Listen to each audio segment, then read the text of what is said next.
You're listening to Artistic Finance, show 165. On today's show, we chat with Broadway producer Richard Winkler, who this year has 15 shows spread between Broadway and the West End. We talk about how he got into producing and what his current projects are.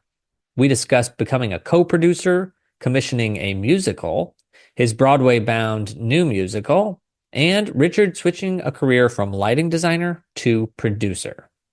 He mentions posters during the show. Those are visible in the background of his video on the video version of this episode. There's a link to that in the show notes or at artisticfinance.com/165. If you are a patron, be sure to listen on the Patreon podcast feed. The full episode includes another half an hour about Richard's lighting background, including being the assistant designer for Tharon Musser on a chorus line, which cannot be understated as an amazing career achievement. If I were to go back in time and work with a designer of days gone by, it would undoubtedly be Tharon Musser. If you're a longtime listener, you may notice today's interview is not edited as much as I usually do. The reason for this is that I had to take my computer in for repairs and the backup got corrupted. I lost 4 whole interviews that had been completely edited, except for the intros and outros. It was more than 50 hours of work completely lost.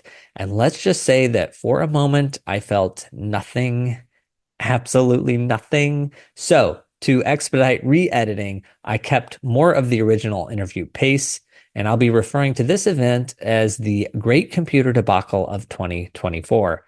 But let that be forgotten, and let's get to the one singular sensation of an episode. Let me also give gratitude to Richard. He's done so much as a producer and as a designer that I am humbled that he took so much time to chat with me. Thank you, Richard. And without further ado, let's get to the show.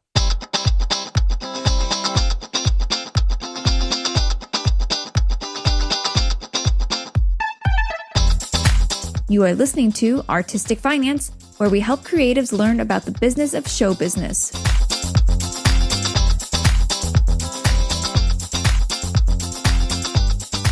Welcome and thank you for listening. I'm your host, Ethan Steimel. We're recording this August 9th, 2024, and today I welcome theater producer Richard Winkler to the show. Richard is a 10-time Tony Award-winning and 6-time Olivier Award-winning Broadway and West End producer following a global 35-year career as a lighting designer for theater and opera. And we're going to learn a bit more about that. But first, Richard, what is a live event that you like to experience as an audience member? A great musical, a great play. I'm an equal opportunity guy about great plays or great musicals. Love it. Are you good or bad with money? I hope I'm good with money since I'm one of the general partners on a huge new musical called 3 Summers of Lincoln that stars Brian Stokes Mitchell, Quentin Darrington, and Carmen Cusack, being directed by Chris Ashley and is with a book by Joe DiPietro. Amazing. So I've mentioned that you're a producer and a lighting designer. I was a lighting designer. I am no longer a lighting designer. All right, no longer a lighting designer. Do you remember when the last time you designed lights was? Like, was it a hard stop for you? You know, I was 60 years, I'm 76. I was 60 years old the last time I designed something, which was 16 years ago. I didn't want to be in the theater from 8 o'clock in the morning until midnight for 3 weeks in a row anymore. And I had done that for 35 years. Enough already. You're going to ask how I became a producer. So, Chorus Line. I was like 28 years old when Chorus Line happened. And I was virtually the same age as all the kids on the line. And I became friendly with several of them. I'm still very good friends with Bjork Lee as of today. I became very good friends with Tommy Walsh, and I became their lighting designers. Bjork and I went around the world recreating Chorus Line. And I kept meeting producers who didn't know what the hell they were doing and spending money foolishly and on the wrong things and at the wrong time. And I kept saying, I want to be a producer. I want to be a producer. I want to be a producer. Well, Tommy Walsh, who played the original Bobby, I was his lighting designer for like 3 or 4 years. He invited me to a backers audition of a musical called Idaho, which was a spoof of Oklahoma, and really funny and really smart and really clever and really tuneful. I loved the backers audition.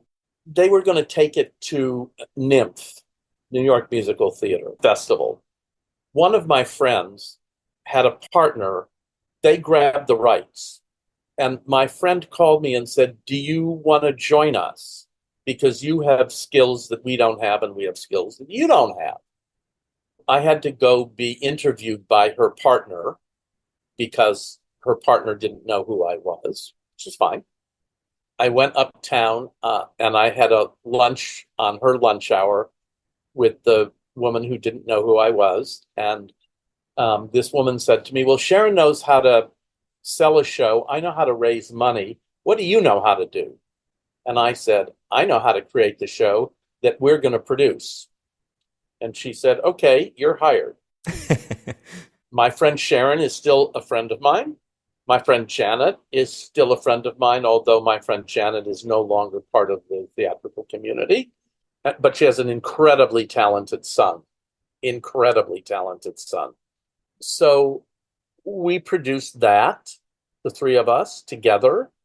She asked me if I knew how to raise money. I said no, but I'd love to learn. So I learned how to raise money. I produced the scenery, the costumes, the lighting, the sound.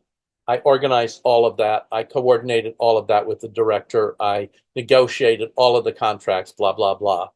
We won, I think, 5 of the awards that season at NYMF. What year was this? Because NYMF went under like 4 years ago. 2008. And you had and at this point you were a lighting designer. Yeah. I assume you did not design the lights for Idaho. I did not design the lighting for it. I had my wonderful associate, Julie Dureau, design the lighting. And I can actually tell you exactly what year it was because the award is up there. Hold on a second. I'll be right back. 2008. I guessed right. Yep, 2008. When we were working on Idaho, I met a woman by the name of Jamie DeRoy, who was a major Broadway producer at that point. And she and I had a very pleasant conversation. She had given us $600 for Idaho. And we had a very pleasant conversation on this fundraising cruise that we were on. I don't remember why it was a cruise, but it was. After the show was closed, we had a closing party, and she came up to me and she said, well, did you enjoy doing that? And I said, I loved it, but I don't ever want to do it on that level again. I want to do it on your level. And she said, okay, I'll call you when I get the shows for the spring. She did. She offered me 4 shows. The first one starred Jeremy Irons and Joan Allen, and it was called Impressionism. I had seen the artwork for it, and I hated the artwork. I hated it. I thought it was some of the ugliest artwork for a show I'd ever seen. Can I ask about these shows? Are these shows that are going to Broadway? Is that what you're saying at that level? Oh yeah, these are 4 shows that are going to Broadway. Impressionism, Jeremy Irons, and Joan Allen. I turned it down because the logo was so ugly. Remember, I am an artist in my heart. If the art isn't right, you have nothing. That was the first one. The second one was a production of Desire Under the Elm starring Brian Dennehy, directed by Bob Falls, and I just didn't want to listen to Brian Dennehy scream for 3 hours. The third one was Reasons to Be Pretty, produced by Jeffrey Richards, which was then in previews at the Lyceum. Shamie said, I can get you a producer credit for $50,000. And I said, can I read the script, please? And she got me the script, and I read the script. I read the first act of the script. And I said, this is such a dark comedy and such an interesting play that it depends on the direction and the actors. She said, well, I'll get you a pair of comps for one of the previews. My partner and I went, and I turned to him 10 minutes into the play, and I said, this is an important play, but there's nothing commercial about this at all. And the last show that she offered me was something called The Norman Conquests, and the poster's right there. My partner's best friend is a gentleman who lives in London, and they had been talking about how wonderful the production was in London. Sonia Friedman was bringing that production from London over to New York. And I thought, well, what a great thing to be able to be part of something that you know has been a huge hit already and financially successful. So I said to Jamie, okay, I will do the Norman Conquest. And I remember asking her how much I had to raise. And she said, $100,000. And I remember hearing this. I mean, I could not imagine how I could raise $100,000. And 3 weeks later, I had $145,000 in checks and paperwork on my desk. And the next thing I did was Memphis. Oh, so let me go back to the Norman Conquest. The Norman Conquest was so superb that I watched Ben Brantley applaud forever at the opening performance. He wouldn't stand up because I don't think he was allowed to, because that would, of course, give away his feeling about the production. However, the next day or 2 days later, there was a full-page review in the New York Times for all three of those wonderful plays that interlocked with one another. I'm curious, that show was successful from the review part. Was it commercially successful, like that $145,000 you raised? It was 2008, 2009, and that was a financial crisis. And I figured if I could raise $150,000 or $145,000 during a financial crisis, that I could do this for real and do it consistently. When you started, you said your next one was Memphis. Was it sort of like Norman Conquest was still going when you started on Memphis? Yes. What happened was a very close friend of mine who was part of Equity Council had Toni tickets. And my deal with him was, you take me to the theater and I'll take you to dinner. He got the best part of the deal because he didn't have to pay for the Toni tickets. So we went to Memphis and we were on the aisle. Greg was sitting on the aisle. I was sitting next to him to his right. And then there were 4 empty seats. I remember a woman walking down the aisle with a cap that said Memphis on it. And then she came and she sat next to me. And I said, pardon me, aren't you Barbara Freitag? And she said, yes. And I said, well, I hear your show was wonderful. It had been in La Jolla at that point. So I explained who I was, and I gave her enough information so she didn't think I was a complete crackpot. And I said, I would really like to come and talk to you about joining Memphis. She gave me her card, and a couple of days later, I called and went up to her apartment, and she showed me a bootleg copy of some of the choreography. Ooh. And I said, I want to be standing next to you when we win the Toni in June. And she laughed, and we did. And I think that's my second poster over there, isn't it? The posters behind me are my first year of being a Broadway producer. I guess I learned how to raise money. That's amazing. And then after Memphis, I was just off to the races. Well, I was going to ask the question, like, how did you learn to produce? You can be told how things happen, but until you're in the trenches yourself, you can't really know. I mean, at that point, I was simply someone who joined other people because I didn't feel that I knew enough about the financial aspects of our business. I knew about how a show comes together. I knew all about the art after all of those years of being a designer. I had to learn about the financial elements of the production and how they came together and what things cost and what was right and what was wrong and what made sense and what didn't make sense. And to learn that what is right in one show is not necessarily right in another show because every single show is its own entity. Well, I was going to ask some money questions, and I'll still ask them because that's the part I feel like I'm similar a little bit in that I know how a show goes together, but the money is sort of that, like when you said like you couldn't even imagine raising 100,000, like that's how I feel. Money is the scary part to me. Like that's the intimidating part. And so I'm always trying to like understand, how does a dollar go from somebody's wallet into a show, into your budget, into your lighting budget. Yeah, exactly. Well, it's very simple. Somebody has the ability and the Rolodex to pick up the phone or to send emails and to describe a production and to get people excited about it. And therefore, they want to be part of it. Also, with you raising money, I'm always thinking, oh, people are going to want a financial return. With you, when you're describing your productions to people, are you saying, look, I've done this before and I've made people money? Or are you saying, look at the artistic merits of this? Oh, I don't know the answer to that question. I mean, at this point, I have a reputation. People know who I am, I guess. Some people know who I am, some don't. I get introduced to new people, friends of investors, and oh, I think maybe so-and-so, who's a very good friend of mine who lives down the block, would like to do this. Maybe this subject matter would interest this friend of mine.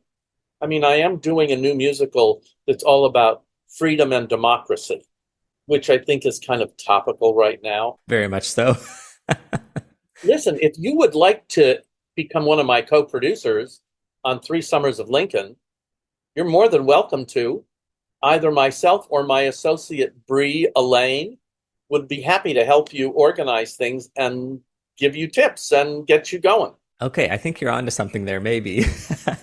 But I did want to ask you, because those first shows that you were offered in 2008, you had said one was 50,000 to become a producer and the other one was 100,000. And I'm just curious why the difference there. Different shows, different budgets, different requirements. And I loved Reasons to Be Pretty. I thought Reasons to Be Pretty is a terrific, terrific play, but I didn't think it was commercial, and it lasted, I don't know, 4 weeks or 5 weeks on Broadway. And also you were saying some of them were in previews already. Reasons to Be Pretty was the one that was in previews. The other 3 were not. And Memphis, it sounded like you were there before it even transferred, so a lot earlier. I know that I started raising money before the summer because I had raised $40,000 before the summer. And then I went away to be a designer, and I came back and I thought, I'm going to knock on this Memphis door one more time. You don't get anything if you give a producer like $40,000. You don't get anything in return, except a thank you, right? So I thought, well, I'm going to try this once again. And I called a colleague of mine whom I had met on the Norman Conquest. We had a nice chit chat, nice to hear from you, blah, blah, blah. The reason I'm calling is because I'm working on this new musical. I really think that this is going to be a big hit. And he said, well, maybe I'll do a unit. Unit was $25,000. By the end of the conversation, he said, well, maybe I'll do 2 units. I said, okay, I'm going to send you some music. Let me see if I can get us into a rehearsal, because they were in rehearsals already and they were still raising money. So I called Sue Frost. You should know who that name is.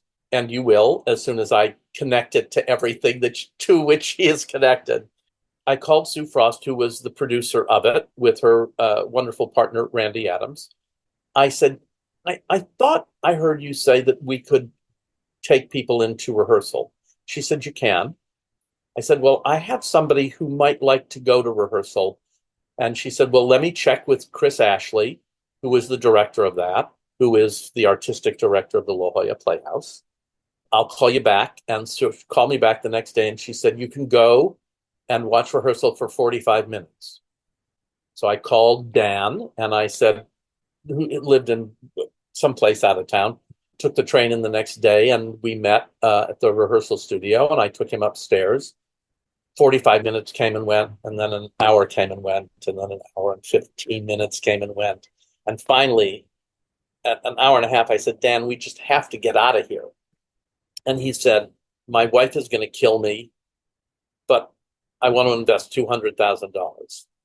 The next morning, my phone rang, and it was Sue Frost.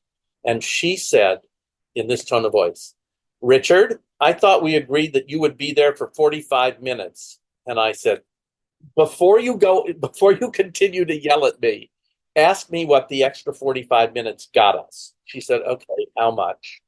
And I said, $200,000. And she said, you can go anytime you want and stay as long as you want. And so I went from $40,000 to $240,000. The threshold for billing was $250. I got $250, and then I was at $270, and I brought all the paperwork and the money into the Junkyard Dog's office, which is the name of the production company for Sue Frost and Randy Adams and Kenny and Marlene Alhadeff. I looked at her and I said, what do I do now? She said, just keep doing whatever you're doing. Just keep doing it.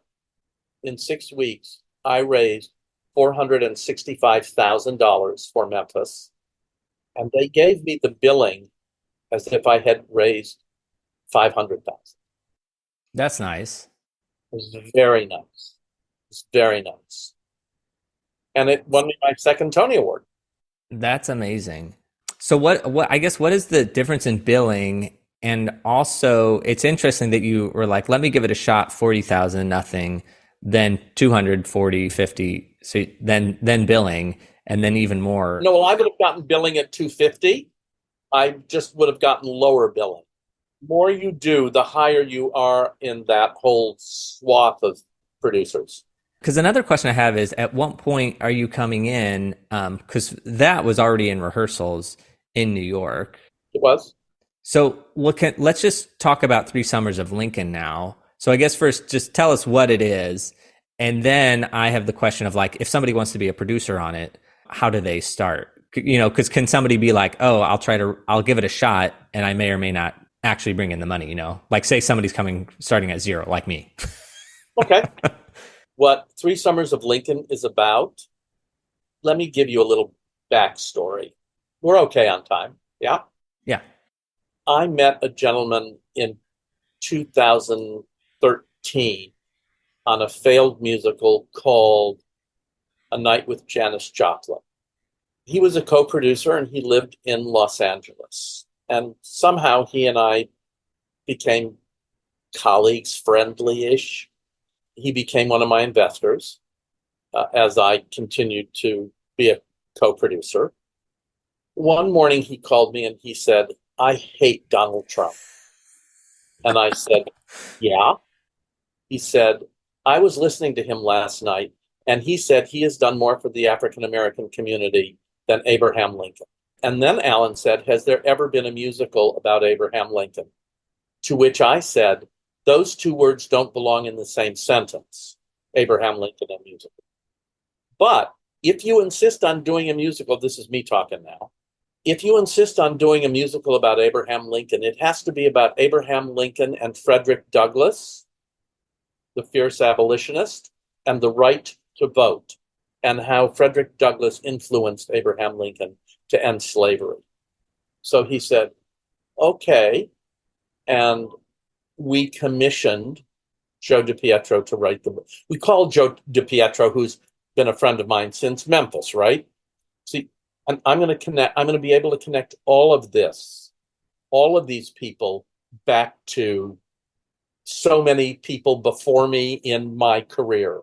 It's all about who you know and what your connections are and how you go from one person introducing you to the next and you form a relationship with that person. Anyway, I called Joe and he said, Richard, Alan, I have a list in front of me of 12 reasons not to do a musical. I don't think this is a good idea. I'm too busy. I've got too many other commitments. I'm sorry, this is not really. And Alan, my partner, said to Joe, do you know who Doris Kearns Goodwin is? Doris Kearns Goodwin is the quintessential expert on Abraham Lincoln. And she has written several books. She wrote the book on which the very famous film was based on Abraham Lincoln that Spielberg made. Joe said, yeah, I know who she is. She's fabulous. And I said, would you give us 15 minutes on the phone with her? And he said, oh, sure. When you get off this call, Google Doris Kearns Goodwin. You will be blown away. She's on MSNBC, CNN, on television all the time, talking about democracy and the correlation between then and now, and how history doesn't repeat itself, but it rhymes. So he said, yeah, sure. At the end of that call, which was supposed to be 15 minutes, which ended up being an hour and a half, Joe said, okay, I will do some research and I'll get back to you. And a couple of weeks later, he had done some research, and he called and he said, okay, you want to take the next step? Let's do a treatment. So he did a treatment, and then we started a script. And because everything's in musicals, it should start with the story, because that's the Achilles heel of all musicals, and it takes a while to get them right. And so you have to go out of town, or not just open cold on Broadway, because they take a couple of productions. We hired Joe, we commissioned Joe, and then we added Daniel J. Watts, connection. Daniel J. Watts was a dancer in Memphis. He and Joe had become buddies. Daniel J. Watts is an incredibly talented man, incredibly. And so we hired, he is also now a spoken words guy. So we hired him to co-write the lyrics with Joe. Several months later, we hired a woman by the name of Crystal Monet Hall, who has never composed a Broadway musical before. However, is a name that you will know once Lincoln opens. She's been a background singer. She's been an arranger and a composer. She's a brilliant, brilliant woman. And so the beginning of this whole business with Joe, as Joe was starting to write the book, Chris Ashley called me and said, I'd like to direct this. Now, Chris Ashley was the guy who directed Memphis, right? And he was and is the artistic director of the La Jolla Playhouse, and is a BFD, as Joe Biden said. I thought he was kidding. And so I said, okay, sure. And then he called me 2 weeks later and he said, no, I'm serious, Richard. I said, sure. And the third time he called, I said, okay. And he has been our director. I mean, there are contracts involved and agents involved and blah, blah, blah in between. And he's our director, and he is still the artistic director of the La Jolla Playhouse. Just reviewing timeline, because it's August 2024 at this moment.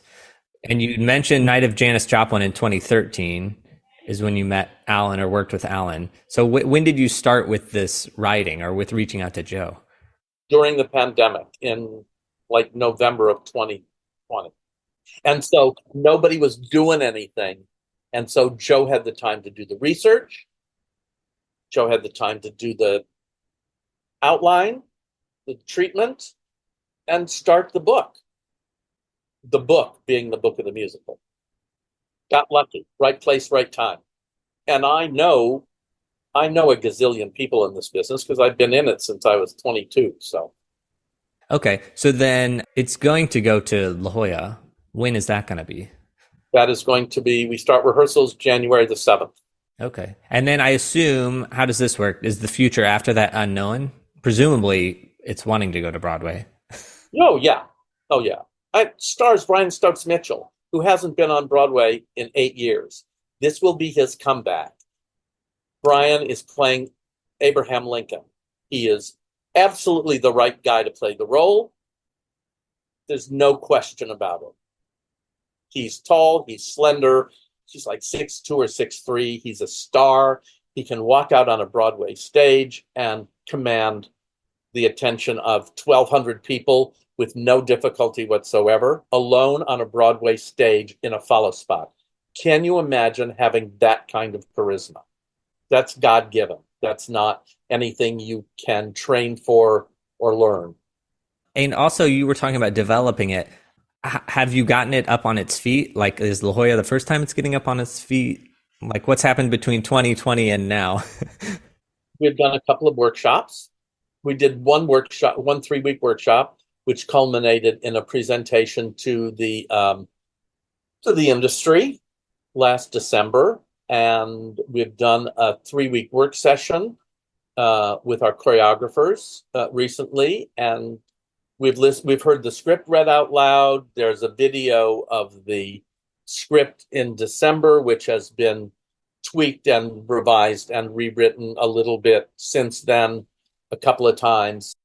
We've heard it out loud with our actors. All 4 of our leading actors, there's 6 leads in the show. 2 of them are slightly less starry, but our 4 leads have all signed their contracts for La Jolla.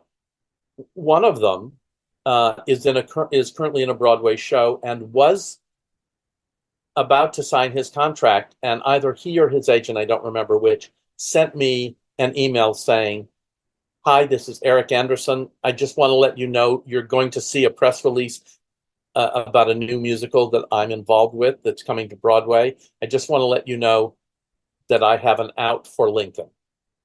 And the other 3 people just signed the contract. It's all fine. Okay, so now I'm curious about the financing of it, because you are a lead producer, definitely. I assume you and Alan are. Alan and I are co-lead producers on this. We have hired Sue Frost and Randy Adams and Kenny Al-Hadif and Marlene Al-Hadif of Junkyard Dogs as our executive producers. Because I know a lot of stuff, but there's a lot of stuff I don't know. And there are a lot of things I know how to handle, and a lot of things, therefore, I don't know how to handle. Sue Frost and Randy Adams and Junkyard Dogs are the people who created Memphis, First Date, and Come From Away. So they have a serious, proven track record, and they are loved and respected by the entire community. I like that you added that, love and respected, because not everybody is. That's true. That's true. Amazing. But we had Rashad Chambers on this show, and he executive produced a show called Mad Hatter that future is unknown. But so we have the idea of the executive producer getting brought on to sort of, I don't know about steer the ship, but like make sure the ship is going. Help steer it, yeah. So then, because this started back in 2020, I now want to see if you can explain how the money all comes together. Alan and I split the upfront costs. And then at some point we started raising money for the workshop, because the workshop was a substantial amount. And that upfront stuff, is that like you've already formed sort of the entity, or is it just you two saying? Oh yeah, I left out all the legal stuff. But more of the story is you guys just decided to do it, you split it, and then when it got into workshop stage, you brought on more people. Yeah. Okay, and then as it progresses, these people that have already been involved, are they now producers of the future thing? Is this one entity as it goes through all the way to Broadway? Yeah. They're not producers, they're investors. I mean, some of them have given me enough money to become co-producers. The minimum is $250,000 to be a co-producer. And now you can split that with somebody if you feel that you can only do 125. And is that, I guess those billings only come into play when you get to Broadway? Yes, there's no billing. The La Jolla Playhouse is the current producer of this. But anybody who's in the industry knows that Alan and I are the general partners behind the commercial production. Got it. Is there any benefit, the people that have invested, let's say for the workshop part of it, is there any advantage for them having done that? Financially, yes.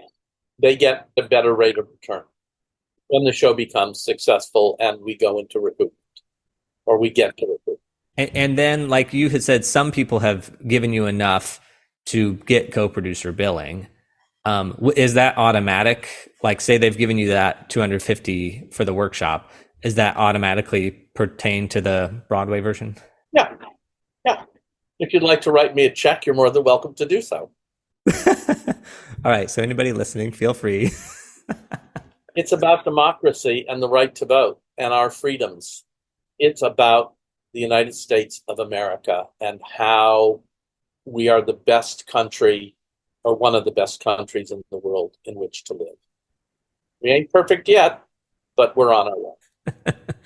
All right. So the way you started was by raising investor money.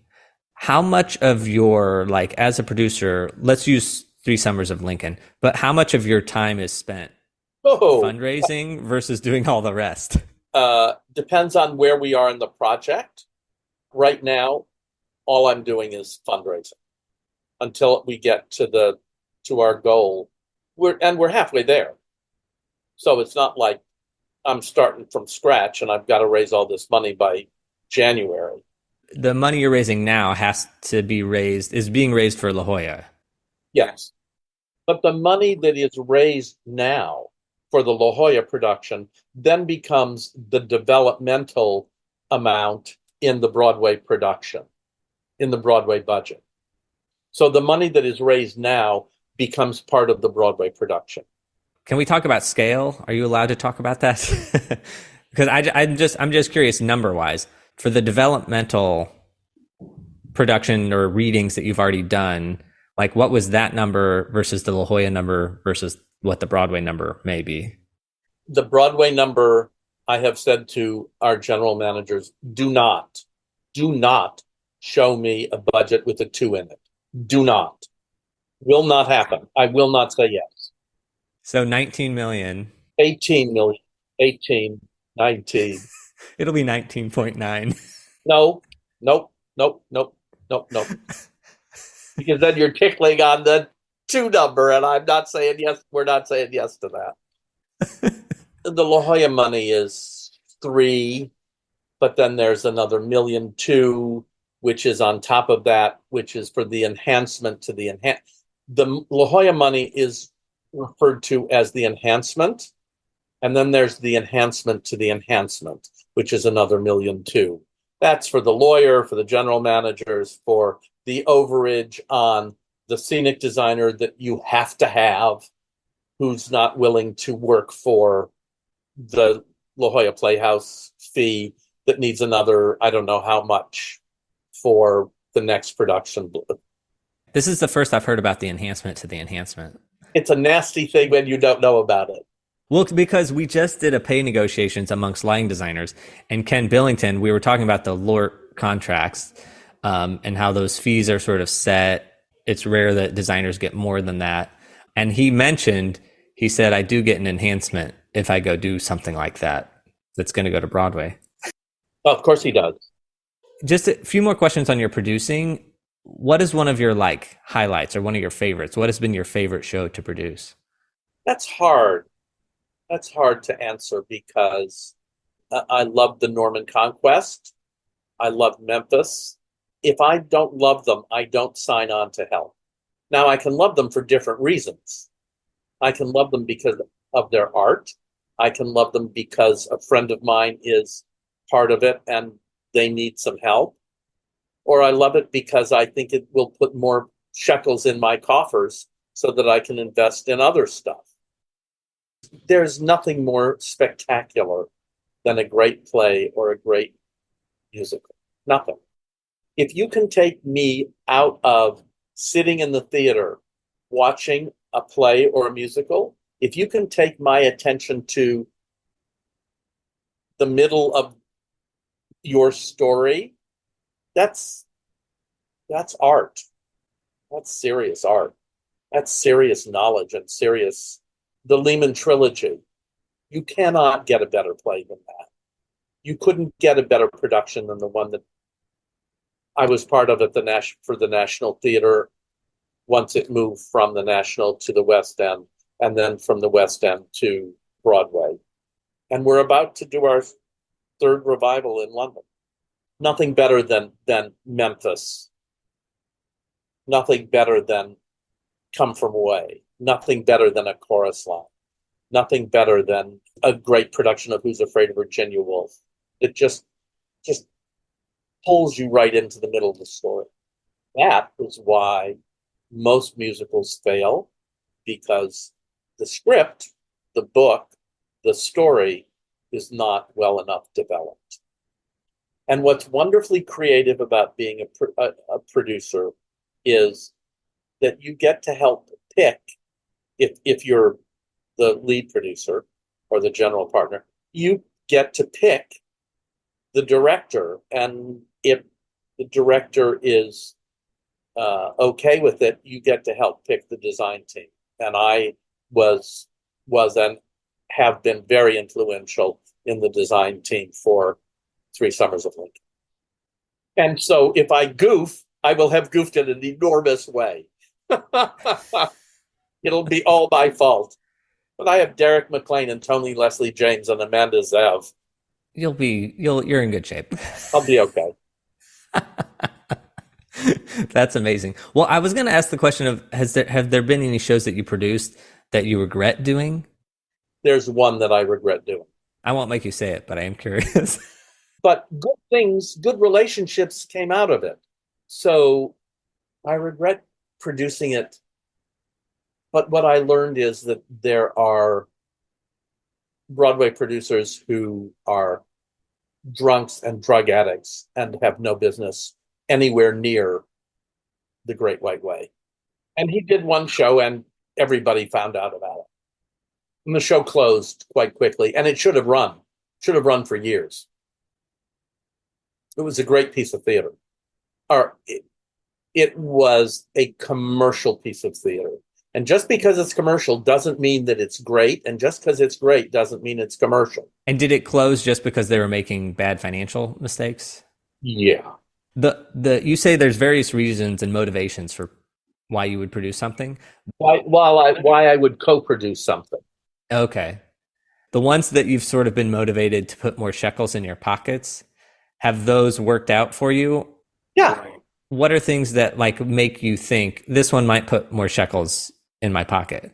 Like, is it just that it's commercial? Yeah. And the subject matter and the people attached.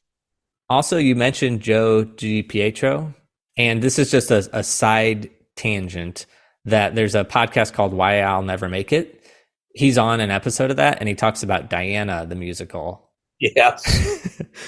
Which you're connected to as well. It's not the focus of the episode, but they talk about it. And I thought his take on it was just amazing.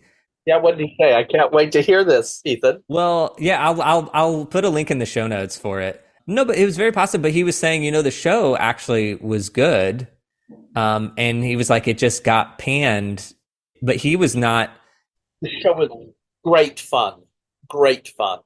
It was just the wrong show at the wrong time.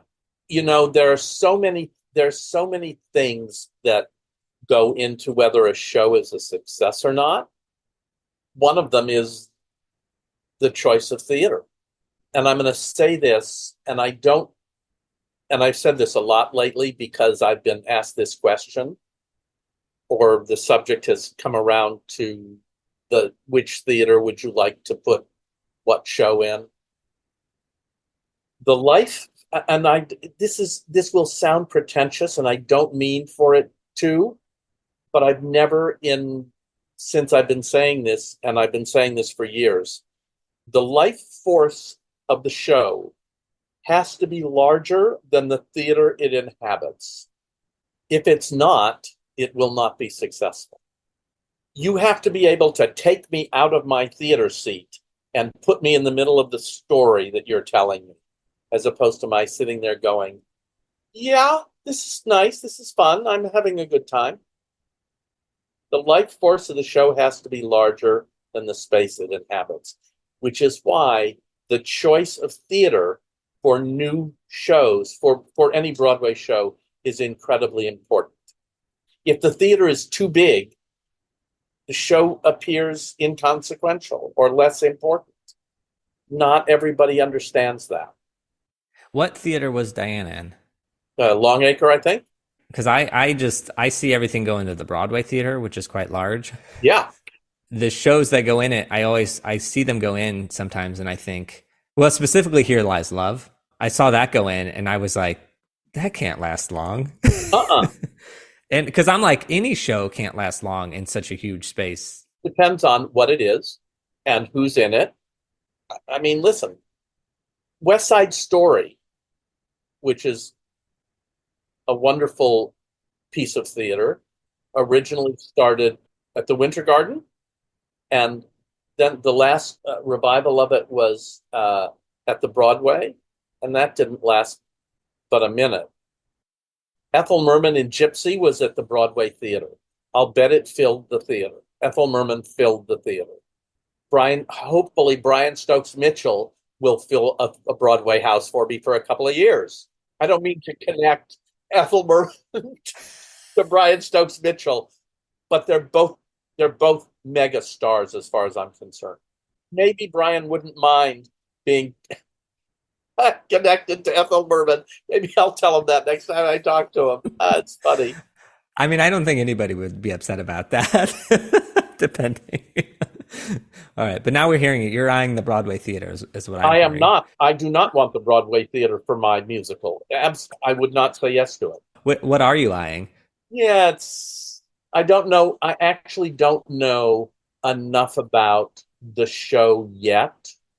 Once it's all put together, I know a great deal about each individual element of the production. I know about the script. I know about the music. I know about the choreography. I know about the scenic design. I have no idea what the costume design is going to look like yet. I've known Toni Leslie James for a million years, and we've designed shows together. That's how long we've known each other. She was absolutely thrilled when she came out of the presentation in December. She just threw her arms around me and she said, "Thank you. I love this show. I'm so happy that you want me on it." So I know a lot about individual elements. I have no idea what the orchestrations are going to be because they haven't been done yet. I have no idea about the arrangements. The arrangements have started to be done. But once you get into rehearsal and you get your musical director and your musical supervisor and you get all of the creative staff that's part of that department, it's going to grow. It's going to change. Someone's going to have a different idea, a better idea. That'll get explored. Then you'll go with that. I mean, it's something that starts like an infant and grows to be an adult. And it's an enormous business. The orchestrations, are those going to be happening by the time it gets to La Jolla? That better be, because we have an orchestra at the La Jolla Playhouse. So I'm just sort of amazed by it. To me, it seems like it's happening so last minute. I mean, it's not really, but it's like it's August right now. So you have September, October, November, December, and then rehearsals start. So it's only 4 months to go. It just seems like a lot to do. It is a lot to do. That's why I'm a busy guy. Richard, thank you for your time. This has been amazing. You're welcome. We're almost at 2 hours. I know. Well, I actually had more lighting questions, and I decided to not ask them all. So otherwise, we really would have gone past 2 hours. That's it for this week's episode. If you heard this on the public podcast feed, you only heard us discussing producing. We talked for 2 hours and also discussed Richard's background in lighting design, including being the assistant lighting designer on A Chorus Line. I also asked him his thoughts on USA 829 from a designer viewpoint and a producer viewpoint. To access that, visit our Patreon page and become a patron. In addition to today's full episode, you'll get access to our entire archive of extended episodes, outtakes, and any workshops or supplemental materials. And as always, the full episode is free of charge to students. To become a patron and access those things, visit patreon.com/artisticfinance. And thank you for supporting me and the show. My takeaways from the discussion are 145,000 as his first raise shows that Richard was motivated. It was during a financial crisis, which didn't make it easy, but he made a choice that he was going to do it. It was time for him to navigate out of being a lighting designer, and this gave him the chance to do so while still being intimately involved in good theater. It's all about who you know and form relationships with, but those relationships have to be cultivated and genuine. Richard is genuine. This is such a good attribute. He loves good theater. He loves being involved. Hearing Richard talk about finding investors at restaurants and on planes is in part because he's genuine. Everywhere he goes, he's his genuine self, and I admire that.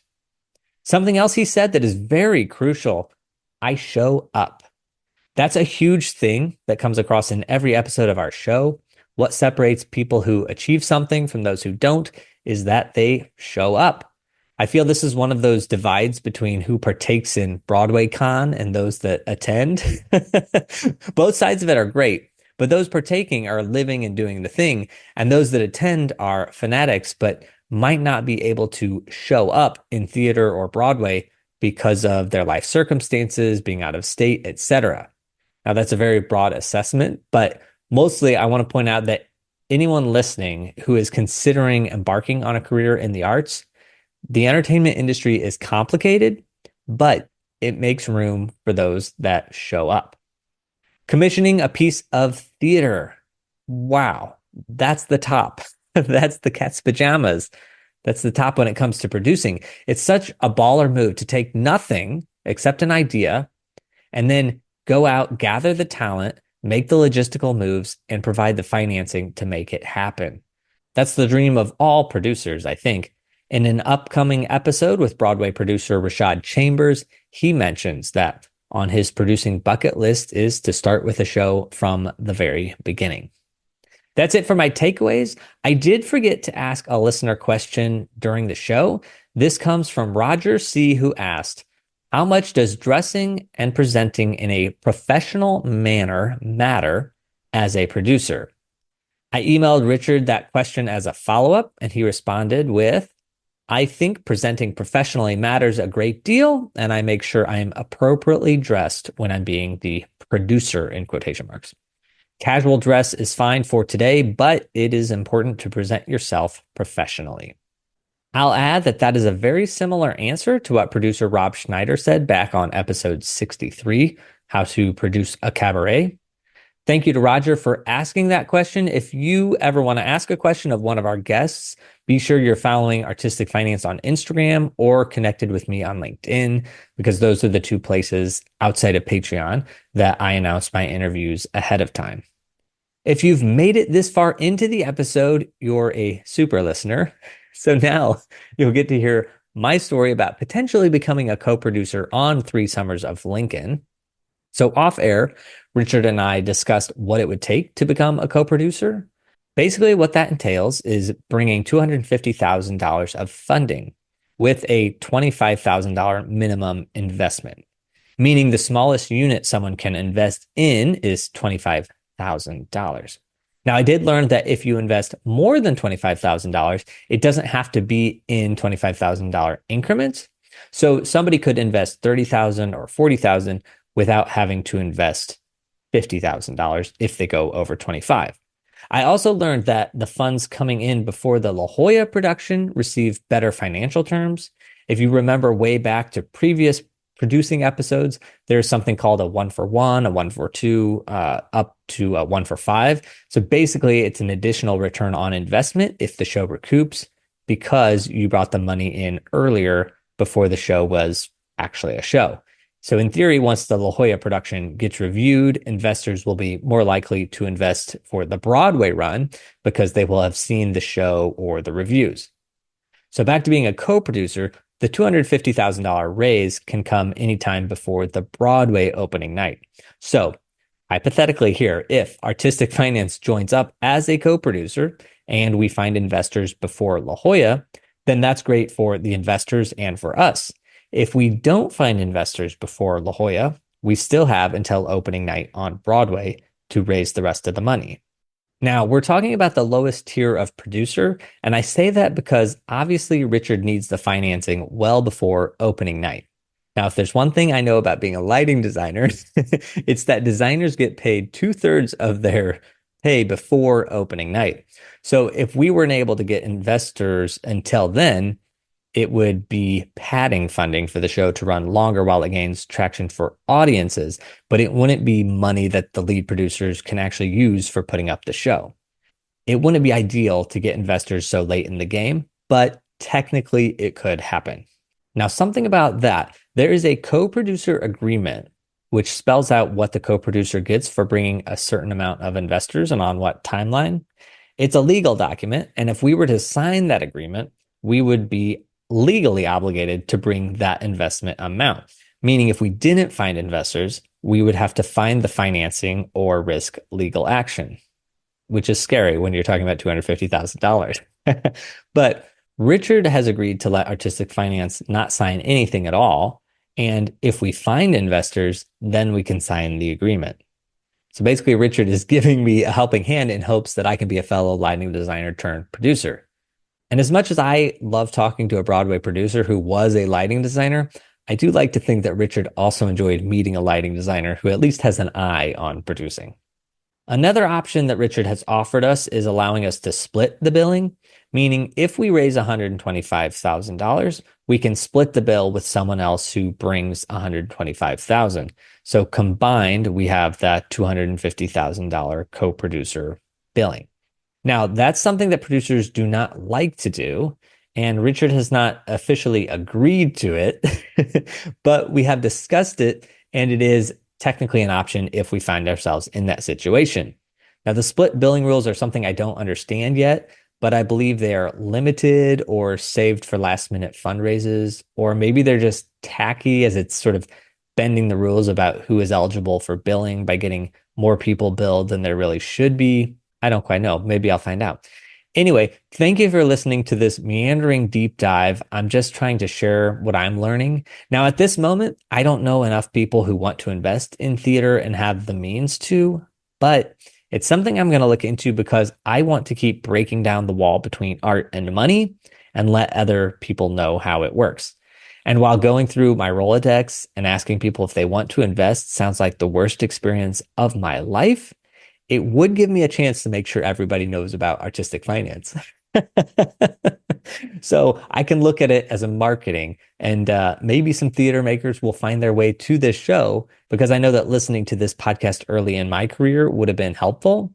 So anything I can do to get fellow designers listening and learning is overall a net positive. All right, if you're still listening and you're finding this co-producing exploration interesting, because I don't know, maybe you're interested in becoming a co-producer yourself, or you have information about that process, reach out and let me know because I'd love to talk with anyone who's gone down that rabbit hole.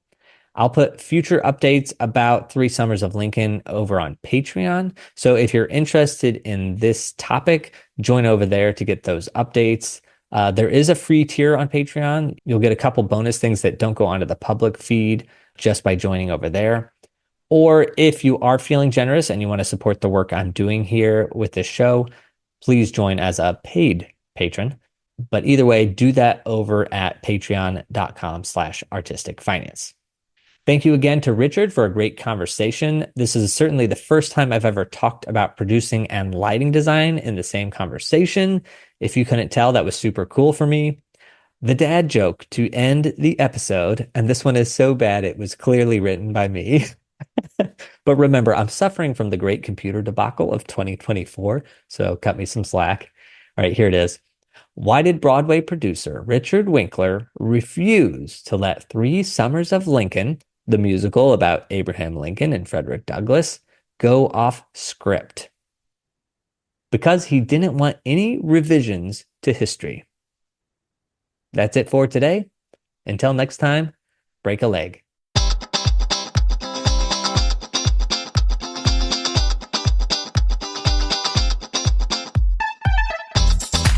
Thank you for listening to Artistic Finance, where we interview successful artists, leaders, and investors to help educate and inspire the creative community.